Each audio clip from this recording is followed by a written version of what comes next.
তোমরা যারা দ্বাদশ শ্রেণীর ছাত্রছাত্রী রয়েছো তোমাদের জন্য ভাত গল্পটিকে একদম টেক্সট ধরে ধরে পড়ানোর একটা উদ্যোগ চলছিল।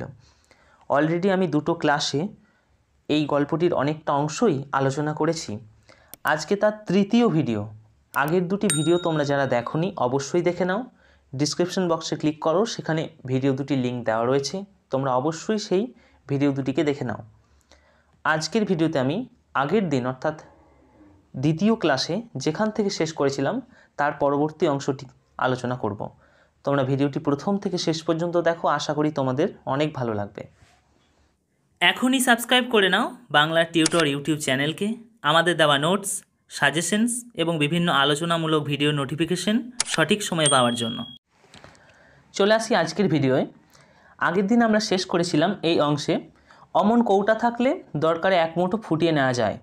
চমৎকার কৌটা, অর্থাৎ উৎসব সেই দুর্যোগের রাতে কি কি হারিয়েছিল এইখানে এসে আমরা শেষ করেছিলাম। সে হারিয়েছিল তার স্ত্রী, তার কন্যা এবং তার যে জমির দলিল সমেত একটা কৌটা, যার জমির দলিল ভরা ছিল একটা কৌটায়, এই সমস্ত সে হারিয়েছিল। অর্থাৎ উৎসবের আর বেঁচে থাকার মতো রসদ বা এই গ্রামে থাকার মতো রসদ আর কিছুই ছিল না। এরপর চলে আসছি আমরা আবার বর্তমানে, অর্থাৎ এতটা পর্যন্ত আমরা যেটা পড়ছিলাম এই ঘটনাটা ফ্ল্যাশব্যাক, অর্থাৎ আগের কথা বলছিল উৎসব, যে কি করে অর্থাৎ সেদিন দুর্যোগে কি হয়েছিল সেগুলো সে একবার মনে করার চেষ্টা করছিল। এরপর আবার উৎসব অর্থাৎ এই গল্পটা বাস্তবে ফিরে এলো, বর্তমানে ফিরে এলো। বলছে কি হলো, হাত চালাও বাছা, ওদিকে শুষছে কর্তা, হোম হবে। তা কাঠগুলো দাঁড়িয়ে দেখছো, বড় পিসিমা খনখনিয়ে ওঠে। বড় পিসিমা, বাড়ির বড় পিসিমা খনখনিয়ে উঠলেন, মানে কর্কশ কণ্ঠে চিৎকার করে উঠলেন যে তাড়াতাড়ি হাত ছাড়িয়ে নাও। যার জন্য হোমযজ্ঞ হচ্ছে সেই কর্তা শুষছে মানে মৃত্যুশয্যায়, মৃত্যুর সাথে লড়ছে, রোগের কারণে মলিন, এরকমও বলতে পারি। তাড়াতাড়ি কাঠগুলো কেটে নাও। তখন উৎসব বলছে বড় খিদে লেগেছে মাগো, অর্থাৎ বড় খিদে লেগেছে আমার, আমি কাজ করতে সেরকম মনোযোগ করতে পারছি না। তখন এই বড় পিসিমা বলছে এই শোনো কথা, কথা মানে কথা, বলছে এবার শোনো কথা, ভাত নামলেও খাওয়া নেই এখন। বলছে শোনো কথা, বলছে ভাত নেমে গেছে, সব কিছু রেডি, কিন্তু এখন তো খাওয়া যাবে না, কারণ তান্ত্রিক বারণ করেছে। তান্ত্রিকের নতুন বিধান, সর্বস্ব রেঁধে রাখো, হোম হলে খেও। তুমি হাত চালাও বাপু। তখন বড় পিসিমা বলছে তাড়াতাড়ি হাত চালিও নাও বাবা, হোম হবে, তুমি কাঠ কাটো, সেই কাঠ দিয়ে হোম হবে, তারপর হোম হলে পরে তুমি ভাত খেও। তান্ত্রিকের মানা আছে যে হোম হওয়ার আগে ভাত খাওয়া যাবে না। উৎসব আবার কাঠ কাটতে থাকে। প্রত্যেকটি কাঠ 1.5 হাত লম্বা হবে।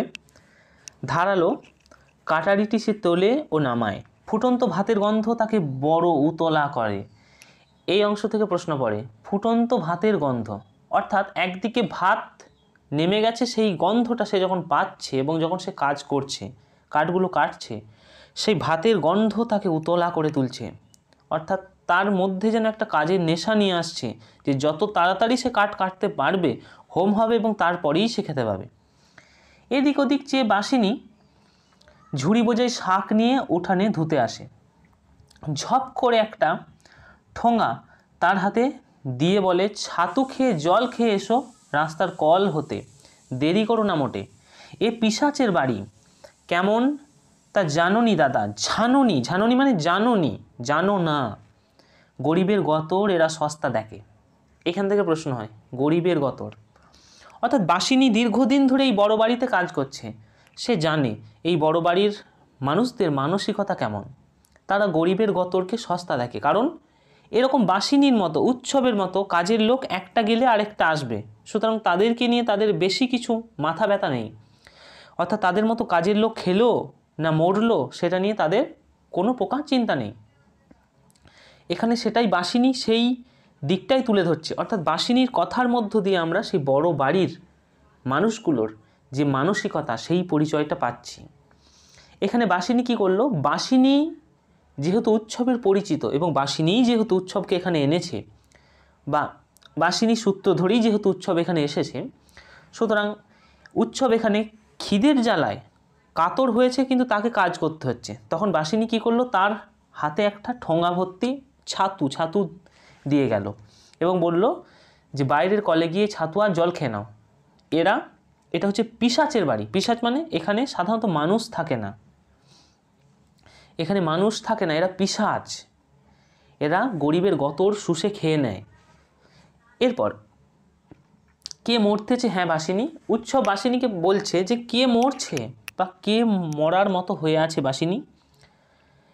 বাসিনী বলছে তেকেলে বুড়ো মানে 3 কাল অতিক্রম করে তার 1 কাল ঠিকেছে, এইরকম 3 কালের বুড়ো। বাসিনী জবাব দিচ্ছে বাড়ির কর্তা মরবেন, এই যে হোম যোগান দিচ্ছে ওই মুটকি ওনার খাস ঝি, কর্তা মলে পড়ে ওকে 7 নাতি না মেরেছি তো আমি বাসিনী নই। তেকেলে বুড়ো মরছে তার জন্যই হোম।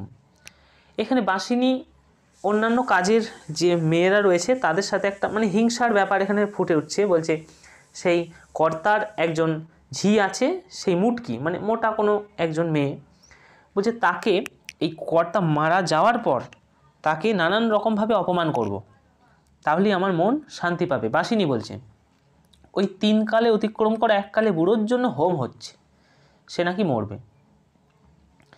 ছাতু কটি নিয়ে উৎসব বেরিয়ে যায়। সেই ছাতু যেটা বাসিনী দিয়ে গেল সেটা নিয়ে উৎসব বেরিয়ে গেল। বাপরে, এত তরকারি, এত চাল, এত মাছ, এ একটা যজ্ঞই বটে। বলছে এই বিরাট আয়োজন উৎসব হয়তো আগে দেখেনি, তাই মনে হচ্ছে তার এটা একটা বিরাট যজ্ঞই, বিরাট আয়োজন, সব নাকি বাদার দৌলতে। বলছে এদের এই যে এত আয়োজন সব কিছুই ঘটছে বাদার দৌলতে। বাদা অঞ্চলের দক্ষিণবঙ্গের এক বিশেষ অঞ্চল, উর্বর জমি সেখানে। এই বড় বাড়ির কর্তাদের সেখানে প্রচুর জমি আছে। বলছে সেই জমির যা কিছু উপার্জন, জমি থেকে যা কিছু হয় তার দৌলতেই নাকি এদের এত বাড়ন্ত। সে কোন বাদা? এবার উৎসব মনে মনে প্রশ্ন করছে যে এদের এত বাড়ন্ত বাদা অঞ্চল, সেটা কোন বাদা? উৎসবে বাদায় শুধু গুগলি, গেরি, কচু শাক, শুকনো শাক এসব হয়। বলছে উৎসব মনে মনে ভাবছে যে আমাদের যে বাদা মানে চাষযোগ্য যে জমি বা যেখানে চাষ করা যায়, উৎসব সেটা ভাবছে যে আমাদের চাষযোগ্য জমিতে শুধু এই সমস্ত কিছুই হয়, এই গুগলি, কচু শাক এইগুলো হয়, ফালতু জিনিস হয়। কিন্তু এদের বাদা অর্থাৎ এই বড় বাড়ির লোকেদের যে জমি, সেই জমি কেমন? উৎসবের মনে এটা একটা কৌতূহল থেকে যাচ্ছে যে এত ধান, এত চালের যে প্রাচুর্য, এত ভাতের প্রাচুর্য, এ কোন জমি থেকে হয়? উৎসব ছাতুটুকু একটু খায়, মিষ্টির দোকানে ভাঁড় চেয়ে নিয়ে জল খায়। ছাতু নাকি পেটে পড়লে ফুলে ফেঁপে ওঠে, তাই হোক, পেটের গভর ভরুক। গভর মানে গহ্বর, অর্থাৎ উৎসবের পেট খালি, তাই উৎসব বলছে আমার পেটের গহ্বর ভরে যাক। কিন্তু সাগরে শিশির পড়ে, কিন্তু সাগরে শিশির পড়লে সেই শিশিরের কোনো মূল্য থাকে না। উৎসবের পেট শূন্য, সে অনেক দিন খায়নি, খেতেই পায়নি, তাই তার পেটে এইটুকু ছাতু কিছুই নয়, যেন সাগরে শিশিরে পড়ার মতো। উৎসব টের পায় না কিছু, সে আবার ফিরে আসে। কোথা গিয়েছিলে? একটু বাইরে গেলাম মা। আবার উৎসবকে বড় বাড়ির কোনো একজন কর্তা প্রশ্ন করছে যে কোথায় গিয়েছিলে। এখানে বোঝাই যাচ্ছে যে বড় পিসিমা প্রশ্ন করছে। উৎসব বলছে একটু বাইরে গিয়েছিলাম। এবার বড় পিসিমা বলছে কাঠ কাটলে হোম হলে ভাত। উৎসব তাড়াতাড়ি হাত চালায়। মেজো বউ চেঁচিয়ে বলে খাবার ঘর মুছেছো বাসিনী, সব রান্না তুলতে হবে। এবার মেজো বউ বাসিনীকে বলছে খাবার ঘর মুছে নাও, তাড়াতাড়ি সব তুলে নিতে হবে তো। উৎসবের মাথায় এটা ঢুকে গেছে কাঠ কাটলে তারপর হোম হলেই ভাত। তাই উৎসব তাড়াতাড়ি হাত চালিয়ে নেয়, কাঠ কেটে নেয়, কাঠ কাটতে শুরু করে। বাসিনী বলে মুছেছি। বড় বউ হেঁকে বলে সব হয়ে গেল। এবার বাসিনী বলছে মাছের ঘরে সব হলো, মাছের যে ঘরে মাছ রান্না হচ্ছে সব হয়ে গেছে। এসব কথা শুনে উৎসব বুকে বল পায়। এইখানে একটা প্রশ্ন হবে, এই সব কথা শুনে কোন কথা? এই যে ভাত হবে, মাছ হয়ে গেছে, হোম হলে ভাত খেতে পাবে, এই সমস্ত কথোপকথনগুলো যে শুনছে উৎসব, এইগুলো শুনে উৎসবের বুকে বল আসে। কি বল? বল মানে শক্তি। বলটা কি না, সে খেতে পাবে, খেতে পেলেই সে আবার মানুষ হয়ে যাবে, সে আবার তার স্ত্রী কন্যার জন্য ভাবতে পারবে। ভাত খাবে সে, ভাত আগে ভাত খাবে, জিভে ভাতের স্বাদ নেবে। আসার সময় জ্ঞাতি বলেছিল, বলছে আগে সে ভাত খাবে, ভাত খাওয়ার পর সে যা কিছু ভাববে। উৎসব ভাবছে যে আসার সময় গাঁয়ের যে জ্ঞাতি মানে গ্রামের প্রতিবেশীরা বলেছিল, কলকাতা যাচ্ছ যখন মানে যখন, তখন কালীঘাটে ওদের ছড়াদ ছেড়ে দিও। ওদের মানে এই উৎসবের যে মেয়ে এবং স্ত্রী যে মারা গেল অপঘাতে, বন্যায়, জলে ডুবে, বলছে তাদের শ্রাদ্ধ কালীঘাটে করে দিও। উৎসবের জ্ঞাতিরা বলেছিল, কারণ তাদের গ্রামে এই যারা অপঘাতে মারা গেল তাদের জন্য শ্রাদ্ধের আয়োজন চলছিল, কিন্তু তার মধ্যেই উৎসব পালিয়ে এসেছে। সুতরাং তার মেয়ে এবং বউয়ের শ্রাদ্ধ হয়নি, তাই সবাই বলেছিল যে কলকাতা তুমি যাচ্ছ, যাও, শ্রাদ্ধটা যেন করে দিও। অপঘাতে গেছে ওরা, হ্যাঁ, তাও করবে উৎসব। মহানাম শতপথী তো এলো না, বলছে মহানাম শতপথী উৎসব যতদিন গ্রামে ছিল ততদিন পর্যন্ত এলো না, অর্থাৎ তাদের শ্রাদ্ধ হয়নি। হ্যাঁ, উৎসব শ্রাদ্ধ করবে, কারণ অপঘাতে মরেছে। এলে পরে নদীর পাড়ে সারবন্দি ছড়াতে হবে। বলছে যদি মহানাম শতপথী আসে গ্রামে শ্রাদ্ধ করতে, তাহলে গ্রামে নদীর পাড়ে পরপর অনেক সারিবদ্ধ শ্রাদ্ধ হবে, কারণ অনেক লোক, উৎসবের মতো অনেকেই সেদিন তাদের আপনজনদের হারিয়েছিল, তাই শ্রাদ্ধের একটা যেন লাইন পড়ে যাবে সেদিন, যেদিন ওই গ্রামে, উৎসবের গ্রামে তান্ত্রিক আসবে। উৎসব কালীঘাটে শ্রাদ্ধ ছাড়বে, ছড়াদ মানে শ্রাদ্ধ ছাড়বে। কাদের শ্রাদ্ধ? ওই তার মেয়ে আর বউ। সতীশবাবু বলেছে, সতীশবাবু যার ঘরে উৎসব কাজ করত, সে বলেছে বা সে বলেছিল, কি বলেছিল? উৎসবের মতিচ্ছন্ন হয়েছে বই তো নয়, অত উৎসব যে কলকাতায় যাচ্ছে গ্রাম ছেড়ে, উৎসবের মতিচ্ছন্ন হয়েছে, সতীশবাবু বলেছিল। কেন বলেছিল? না, উৎসব সতীশবাবুর ঘরে কাজ করত, তাই একটা কাজের লোক কমে যাচ্ছে, তাই সতীশবাবু বলেছিল যে উৎসব কলকাতায় যেও না, তোমার মতিচ্ছন্ন হয়েছে। বউ ছেলে মেয়ে অপঘাতে মরলেও মানুষ পাগল হয়ে যায়, উৎসবের ভাত করছে। দেখো, বলছে বউ ছেলে মেয়ে অপঘাতে মরেছে। সতীশবাবু যুক্তি দেখিয়েছিল কি, যে বউ ছেলে মেয়ে অপঘাতে মরেছে, হ্যাঁ সত্যিই মানুষ পাগল হয়ে যাবে বউ ছেলেকে হারিয়ে, কিন্তু উৎসব তো ভাতের জন্য পাগল হয়ে যাচ্ছে, খাওয়ার জন্য পাগল হয়ে যাচ্ছে, তাই উৎসবের মতিচ্ছন্ন ধরেছে। এরপর উৎসব এবার সেই জবাবটা মনে মনে বলছে, অর্থাৎ সতীশবাবু তাকে এই কথাটা বলেছিল যে মানুষ ভাতের জন্য পাগল হয়ে যাচ্ছে, তার মতিচ্ছন্ন ধরেছে। উৎসব মনে মনে জবাবটা দিচ্ছে, তুমি কি বুঝবে সতীশবাবু? এখান থেকে প্রশ্ন হয়, দারুণ প্রশ্ন এটা। তুমি কি বুঝবে? উৎসব বলছে, সতীশবাবু তুমি আমার মতো মানুষের দুঃখ যন্ত্রণা কিভাবে বুঝবে? নদীর পাড়েও থাকো না, মেটে ঘরেও থাকো না, পাকা ঘর কি ঝড় জলে পড়ে? তোমার ধান চালও পাকা ঘরে রেখেছ, চোর ডাকাতে নেবে না, দেশ জোড়া দুর্যোগেও তোমার ঘরে রান্না হয়। ভাত খেতে দিলে না উৎসবকে, তোকে একলা দিলে চলবে?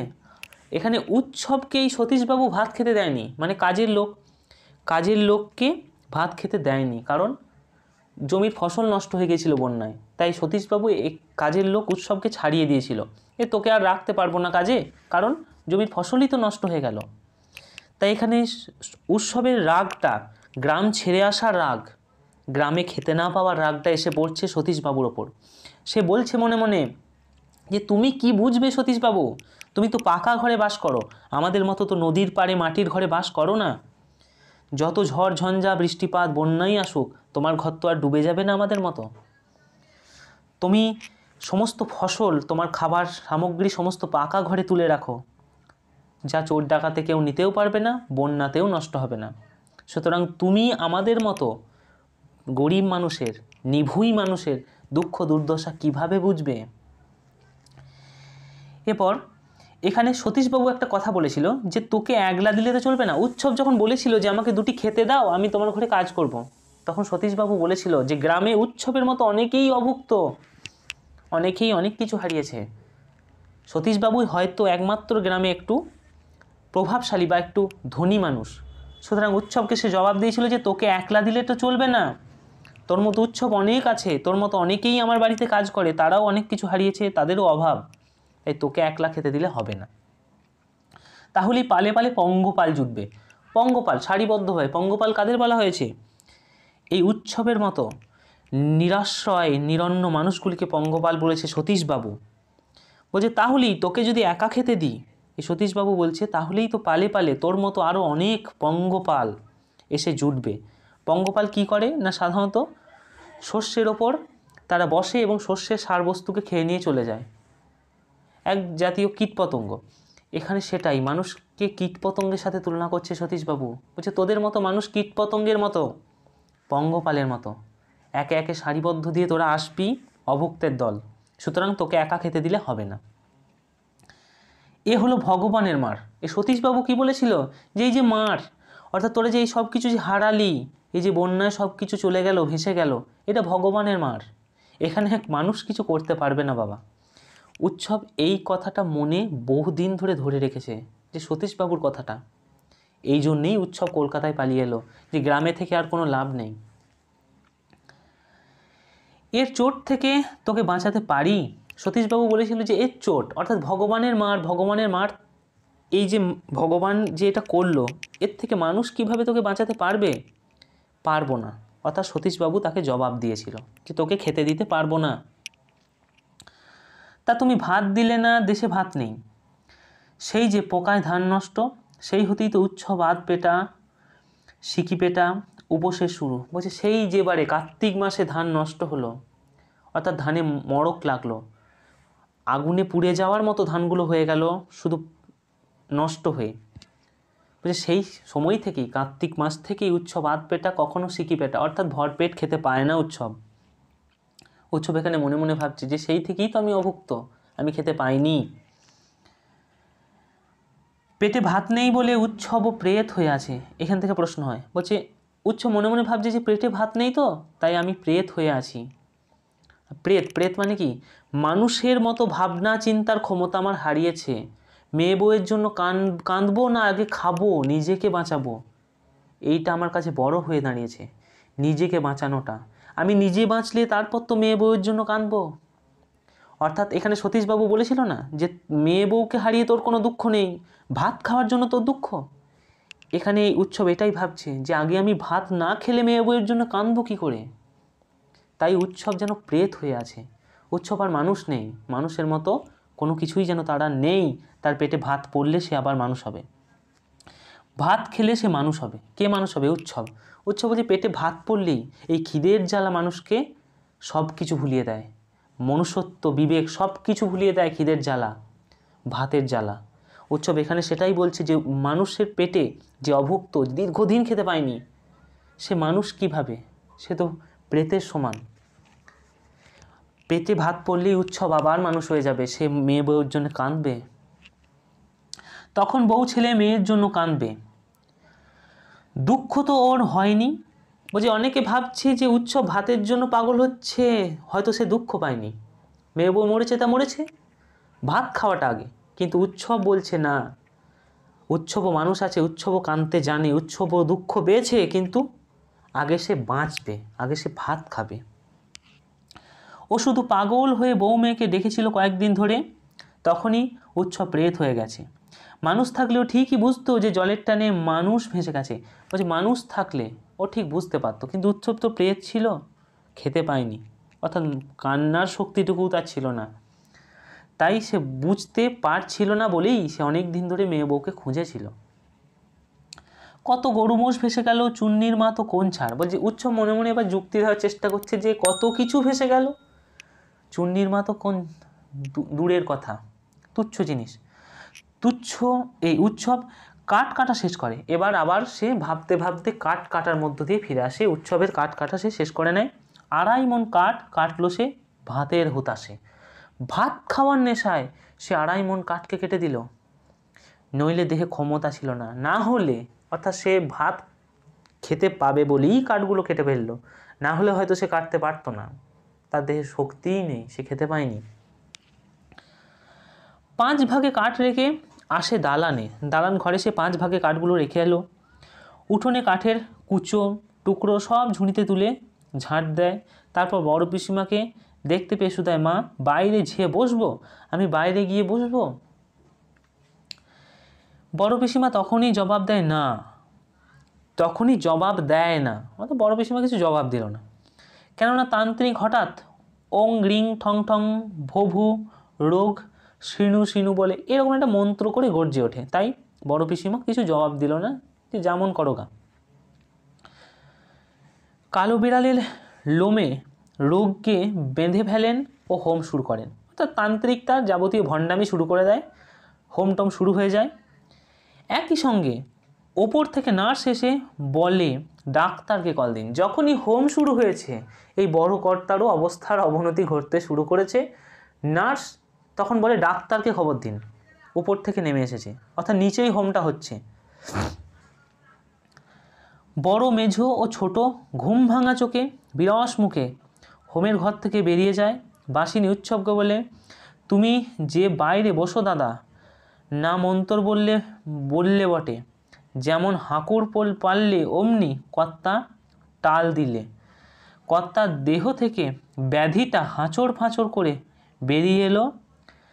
চান করবে তো করে নাও কেন, বলছে চান করবে তা করে নাও। বাসিনী বলছে যে দারুণ মন্ত্র পড়লো, মন্ত্র পড়ার সাথে সাথে বুড়ো কর্তার এই দেহ থেকে রোগটাও যেন বেরিয়ে এলো।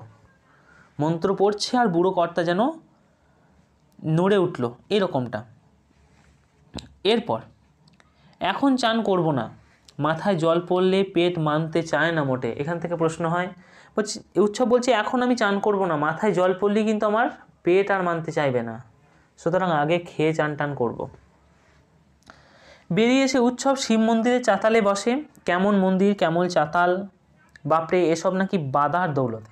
উৎসব বারবার এই কথাটা ভাবছে যে এদের যা কিছু হয়েছে সব বাধার দৌলতে। এই বাধা কেমন বাধা, অর্থাৎ সেই জমি কেমন জমি সে দেখতে চায়, সে বাধাটা কোথায় আছে।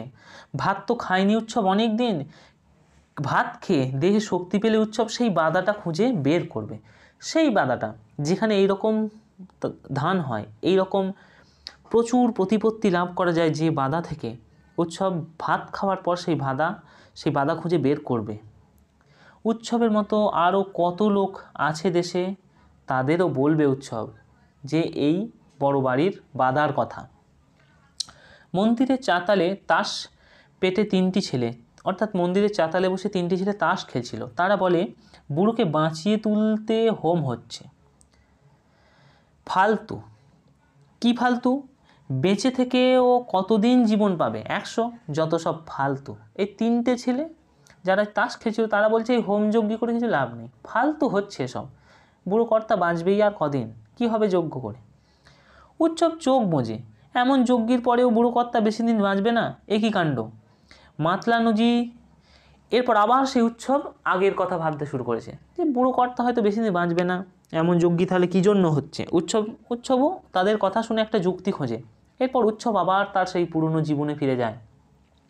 সে ভাবে মাতলা নদী যদি সে রাতে পাগল হয়ে মাতনে উঠে না আসে, তো উৎসবের বউ চুন্নি ছোট খোকা অনেক দিন বাঁচে।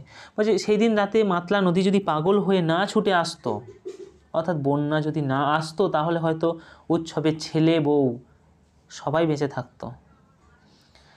উৎসবের চোখের কোলে জল গড়িয়ে যায়। এবার উৎসব কেঁদে ফেলে তার ছেলে বউয়ের কথা ভেবে।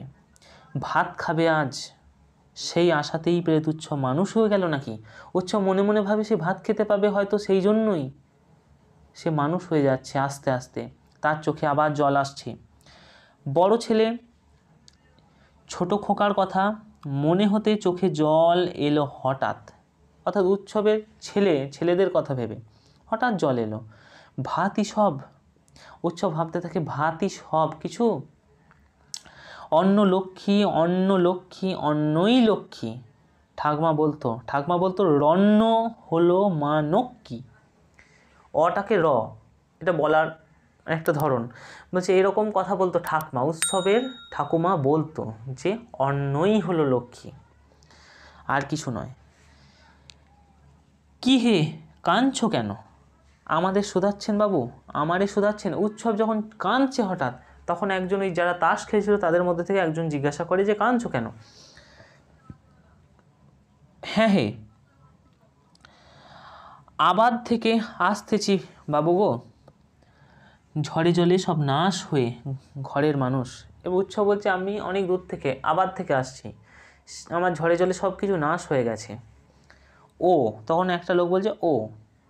তাস পেটানো ছেলেগুলি অস্বস্তিতে পড়ে। বয়স্ক ছেলেটি বলে ঠিক আছে ভাই ঘুমাও। বলছে ঠিক আছে ভাই সব কিছু ঘুমাও। অস্বস্তিতে পড়ে কেন না, উৎসব কেন্দ্রে কাঁদতেই শুরু করছে, এই জন্য তারা অস্বস্তিতে পড়ে যায়। তারা তাস খেলছে আর উৎসবে কাঁদছে, এটা কেমন একটা লাগছে, এই জন্য তারা অস্বস্তিতে পড়ে যায়। উৎসব সত্যি সত্যি ঘুমিয়ে পড়ে। এবার উৎসব তাদের কথা শুনে, তার পেটে খিদে আছে এবং সে প্রচুর পরিশ্রম করেছে, তাই ঘুম চলে আসে। সে সত্যিই এই মন্দিরের চাতালে ঘুমিয়ে পড়ল। ঘুমিয়ে থাকে সে অনেকক্ষণ। অবশেষে কার পায়ের ধাক্কা খেয়ে তার ঘুম ভেঙে যায়। অনেকক্ষণ সে ঘুমিয়েছে, কতক্ষণ ঘুমিয়েছে সে জানে না, কার পায়ের ধাক্কা খেয়ে তার ঘুম ভাঙলো। ইস, এই যে সাঁঝবেলা গো, অর্থাৎ সন্ধে হয়ে গেছে, সেই দুপুর থেকে সন্ধে হয়ে গেছে, উৎসব এতক্ষণ ঘুমিয়েছিল। কিন্তু তাকে ঠেলা দিচ্ছে কেন লোকটা? ওঠো ওঠো, কে তুমি? কেউ একজন তাকে ঠিলছে পায়ে করে। কে তুমি? ওঠো। বাবু আমি। চুরির মতলবে পড়ে আছো? না বাবু, এই বাড়িতে কাজ করতেছিলাম। ওঠো ওঠো। উৎসব উঠে পড়ে। তারপর সে অত্যন্ত ঘাবড়ে যায়। উৎসব এবার ঘাবড়ে যায় যে হঠাৎ কী হলো, বাড়িতে এত শোরগোল কেন? রাস্তায় বেশ কয়েকটি গাড়ি, লোকের ছোটাছুটি, এগুলো দেখে সে ঘাবড়ে গেল যে কি হচ্ছে। উৎসব প্রশ্ন করে কি হয়েছে বাবু? কেউ তার কথা জবাব দেয় না। উৎসব বাড়িতে ঢুকতেই বড় পিসিমা বিলাপ শুনতে পায়। তোমার ছোট বেয়াই কি ডাকাতে সন্ন্যাসী আনলো গো দাদা, যজ্ঞী হলো আর তুমি মরলে। বড় পিসিমা এবার বিলাপ করছে কি বলে, যে তোমার ছোট বেয়াই অর্থাৎ ছোট বউয়ের বাবা কি ডাকাতে সন্ন্যাসী নিয়ে এলো, যে তোমার জন্য যজ্ঞ শুরু হলো, যজ্ঞ শেষ হতে না হতেই তুমি মরে গেলে। এ কি হলো? ও দাদা, তুমি যে বিদেশিতে যাবে তাকে জানতো গো, তোমার যে 98 বছর বেঁচে থাকার কথা ছিল গো দাদা। এরকম আর কি সুর করে করে বড় পিসিমা কাঁদতে শুরু করেছে যে তুমি এই অকালে চলে গেলে, 82 বছর বয়সে চলে গেলে, তোমার যে 98 বছর বাঁচার কথা ছিল। বাসিনীকে দেখতে পায় না উৎসব, বাসিনীকে উৎসব দেখতে পাচ্ছে না, তাহলে হয়তো বাসিনীকে জিজ্ঞাসা করতো। তবে খুব কর্মব্যস্ততা দেখে, কীর্তন না এলে বেরোনো নেই, কে যেন বলে গেল। কেউ একজন বলে গেল কীর্তন আসবে, তারপর সবাই বেরোবে। কীর্তন কি বলছিস বড় খোকা? বোনরা দিদিরা আসুক, বড় পিসিমা বলেন। চন্দন বাঁটছো কেউ?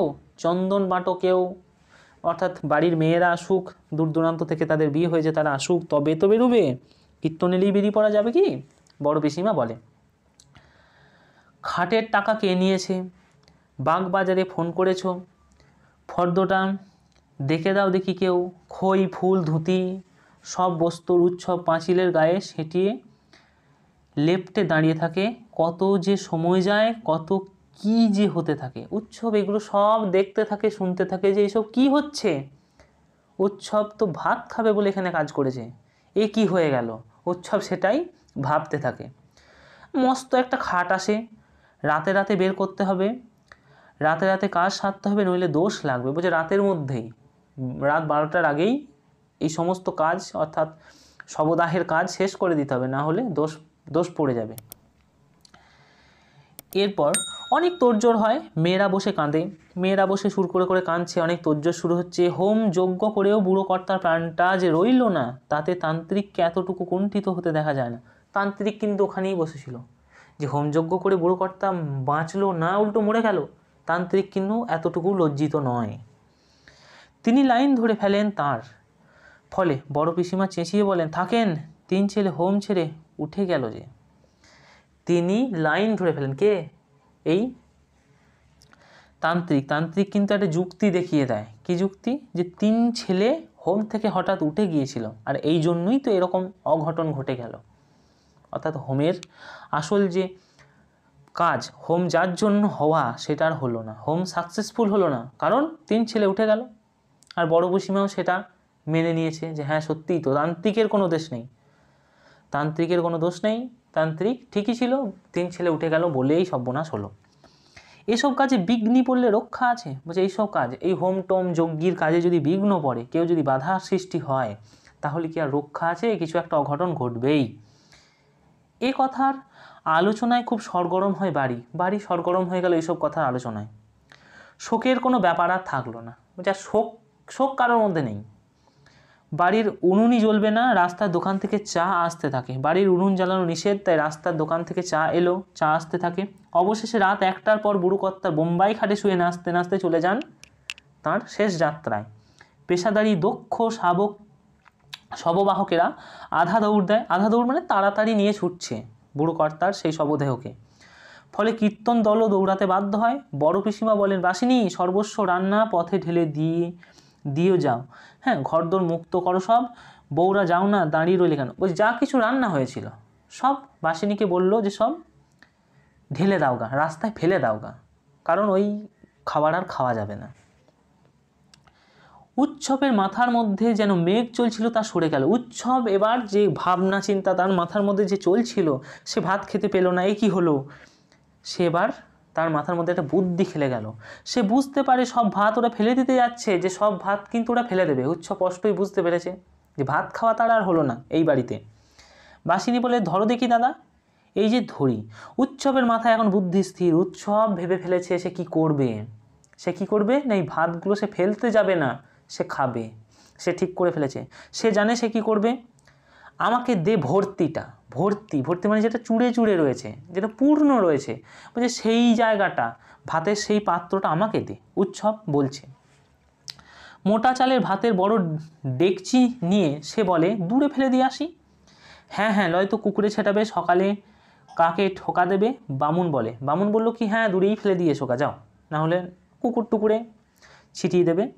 বেরিয়ে এসো। উৎসব হনহনিয়ে হাঁটতে থাকে। উৎসবও যেন ছুটতে থাকে জোরে। খানিক হেঁটে সে আধা দৌড় মারে। এবার সে দৌড়াতে থাকে।